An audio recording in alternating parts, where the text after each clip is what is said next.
পুরী জগন্নাথ রথযাত্রার ভিডিওতে আপনাদেরকে সুস্বাগতম। জয় জগন্নাথ। সুপ্রিয় ভক্তবৃন্দ, বিশ্বের সর্ববৃহৎ প্রভু জগন্নাথ দেবের রথযাত্রা অনুষ্ঠিত হয় শ্রী শ্রী জগন্নাথ পুরী ধামে। চার ধামের মধ্যে অন্যতম হচ্ছে প্রভু জগন্নাথের দিব্যধাম। প্রতি বছর এই জগন্নাথ রথযাত্রায় অংশগ্রহণের জন্য বিশ্বের বিভিন্ন প্রান্ত থেকে প্রায় 10 লক্ষেরও অধিক ভক্তবৃন্দের মহাসমাগম ঘটে এই জগন্নাথ পুরী ধামে। আজকের এই ভিডিওতে আমরা আপনাদের মাঝে প্রভু জগন্নাথ দেবের রথ, বলদেবের রথ, সেই সাথে সুভদ্রা মোহিনীর রথের অপূর্ব দৃশ্য তুলে ধরতে চেষ্টা করব। আমরা চলেছি এখন জগন্নাথ পুরী মন্দিরের দিকে। স্নান যাত্রা থেকে পরবর্তী 15 দিন অর্থাৎ রথযাত্রার পূর্ব পর্যন্ত ভগবান জগন্নাথ দেবের বিগ্রহ কাউকে দর্শন দেন না। এই সময় অনাবসার সময় থাকে, ভগবান জ্বর লীলা করেন। এরপর রথযাত্রার মাধ্যমে সকলকে দর্শন দান করেন। জয় জগন্নাথ। সুপ্রিয় ভক্তবৃন্দ, আমরা চলে এলাম জগন্নাথপুরী মন্দিরের একদম সামনে। দেখতে পাচ্ছেন মন্দিরের সামনে যথেষ্ট সংখ্যক ভক্তবৃন্দের সমাগম হয়েছে। রথযাত্রা উপলক্ষে মন্দির চত্বরকে খুব সুন্দরভাবে আলপনা দ্বারা সজ্জিত করা হচ্ছে। যেই পথে প্রভু জগন্নাথ দেব রাজপথে বিহার করবেন, প্রায় সম্পূর্ণ রাজপথ এইরকম ভাবে সজ্জিত করা হবে। এই হচ্ছে ভগবান জগন্নাথ দেবের স্নান বেদী। এই বেদীতেই স্নান যাত্রার দিন স্নান পূর্ণিমাতে ভগবানের স্নান উৎসব অনুষ্ঠিত হয়। পুরী মন্দিরের সিংহদ্বারের পাশেই এই স্নান বেদী অবস্থিত। অনেক উঁচু করে এই মণ্ডপ তৈরি করা হয়েছে, যাতে করে দূর থেকে ভক্তবৃন্দগণ প্রভু জগন্নাথ দেবের স্নান উৎসব দর্শন করতে পারে। আমরা এখন সামনের চত্বরে যে আলপনা আঁকা হয়েছে সে আলপনার দৃশ্যপট আপনাদের মাঝে তুলে ধরছি। এরপরই এক এক করে প্রভু জগন্নাথ দেবের রথ, বলদেবের রথ, সেই সাথে সুভদ্রা মহারানীর রথ দর্শন করব। এগিয়ে চলেছি সামনের দিকে। দেখতে পাচ্ছেন যত দূর সামনে যাচ্ছি তত দূরই সম্পূর্ণ রাজপথকে সুন্দরভাবে বিভিন্ন রঙে আলপনা করা হয়েছে। পতিত পাবন প্রভু জগন্নাথ দেব প্রতি বছর আমাদের সকলকে কৃপা বিতরণ করার জন্য রত্ন সিংহাসন ছেড়ে রাজপথে বের হয়ে আসেন। আর এই তিথিতে যিনি রথে উপবিষ্ট অবস্থায় ভগবান জগন্নাথ দেবকে দর্শন করবেন, তাকে আর কখনোই জননী জঠরে প্রবেশ করতে হবে না। শাস্ত্রে ঠিক এমনটাই বলা হয়েছে। ইন্দ্রদম্ন মহারাজের মাধ্যমে মূলত এই রথযাত্রা মহোৎসব শুরু হয়েছিল। তবে পূর্বে ভগবান শ্রীকৃষ্ণ ভাই বলরাম এবং সুভদ্রা মহারানীকে দ্বারকায় রথযাত্রা পালন করেছিলেন দ্বারকার কিছু মহিষীগণ। প্রভু জগন্নাথ দেবী হচ্ছেন ভগবান শ্রীকৃষ্ণের প্রকাশ, বলরাম হচ্ছেন বলভদ্র এবং সুভদ্রা মহারানী হচ্ছে স্বয়ং জগন্নাথের ভগ্নী সুভদ্রা। দেখতে পাচ্ছেন যে চত্বরটিকে আলপনা করা হচ্ছে, সেই চত্বরটি বিশেষ আবদ্ধ দেওয়ালের মাধ্যমে সংরক্ষিত করে রাখা হয়েছে, যাতে করে আলপনা নষ্ট না হয়। এগিয়ে চলেছি সামনের দিকে। আপনাদের সামনে ইতিমধ্যেই দৃশ্যমান হয়েছে প্রভু জগন্নাথ দেবের রথ।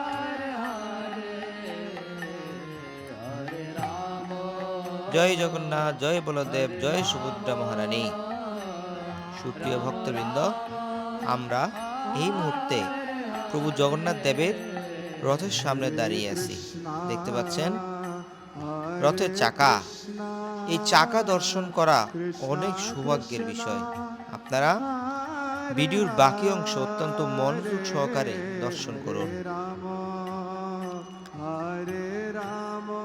মাঘ মাসের বসন্ত পঞ্চমী হতে রথযাত্রার রথের কাঠ সংগ্রহ করা শুরু হয়। রথের জন্য এই কাঠ সংগ্রহ করা হয় উড়িষ্যা রাজ্যের দশপাল্লা জেলার রণপুর জঙ্গল হতে। এই কাঠ প্রথমে বানপুরের রাজা প্রদান করতেন, পরে তাদের বৈবাহিক সূত্রে দশপাল্লা রাজা অদ্যাবধি এই কাঠের যোগান দিয়ে আসছেন। সম্পূর্ণ রথ প্রস্তুত হয়ে গেছে। একটু একটু করে রথের খুঁটিনাটি সকল কিছুই আমরা দর্শন করব।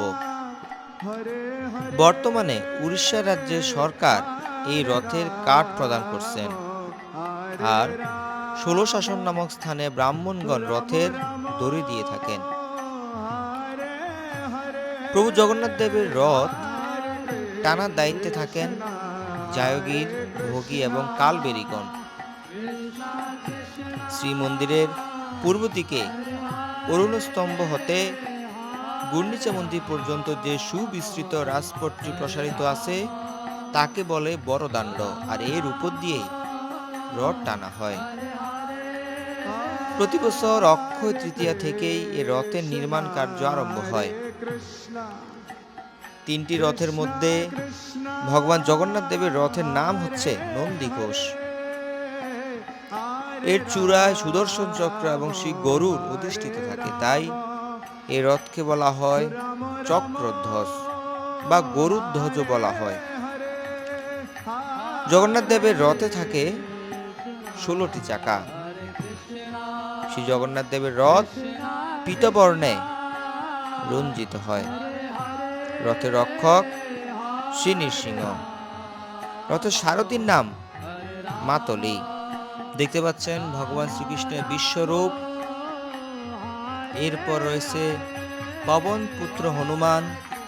এর পাশে রয়েছে ভগবান বিষ্ণু ছাড়াও আরো অনেক ভগবানের বিগ্রহ। প্রতিটি বিগ্রহকে স্থাপন করা হয়েছে প্রভু জগন্নাথ দেবের এই রথে। রথের দ্বার দেশে থাকেন ইন্দ্র এবং ব্রহ্মা। এই রথের দড়ির নাম হচ্ছে শঙ্খচূড়। রথের দ্বার রক্ষক দেখতে পাচ্ছেন এই জয় এবং বিজয়। সুপ্রিয় ভক্তবৃন্দ, প্রভু জগন্নাথ দেবের রথ দর্শন করার পর এখন আমরা দর্শন করছি ভগবান বলভদ্রের রথ। এই রথে চড়েই ভগবান বলভদ্র রাজপথে বিহার করবেন। এই রথের মধ্যে সর্বমোট 14টি চাকা থাকে। এই রথের নাম হচ্ছে হলধ্বজ, অনেকে আবার তালধ্বজও বলে থাকে। এই রথ উচ্চতায় 22 হাত উঁচু এবং 4.5 হাত পরিধি বিশিষ্ট 14টি চাকা থাকে। আপনারা এখন সরাসরি ভগবানের এই রথের চাকা দর্শন করছেন। শ্রী বলভদ্রের রথ নীল বর্ণে রঞ্জিত। এই রথের সারথীর নাম হচ্ছে সুদ্রুম্য বা মাতলি। অশ্বচতুষ্টয়ের নাম স্থিরা, ধৃতি, স্থিতি, সিদ্ধা। এদের বর্ণ কৃষ্ণ। রথের পাশে দেবতা রয়েছে। সেই রথের পার্শ্ব দেবতা হচ্ছে দক্ষিণে গণেশ, কার্তিকেয় এবং সর্বমঙ্গলা। এছাড়াও বামে রয়েছে নাটাম্বর, মহেশ্বর এবং শেষ দেব। রথের দড়ির নাম হচ্ছে বাসুকি, ধ্বজা উন্মনি। এই রথের দ্বার রক্ষক হচ্ছে নন্দ এবং সুনন্দ। সুপ্রিয় ভক্তবৃন্দ, আমরা এক এক করে আপনাদের মাঝে প্রভু বলভদ্রের রথের সকল কিছু দেখালাম।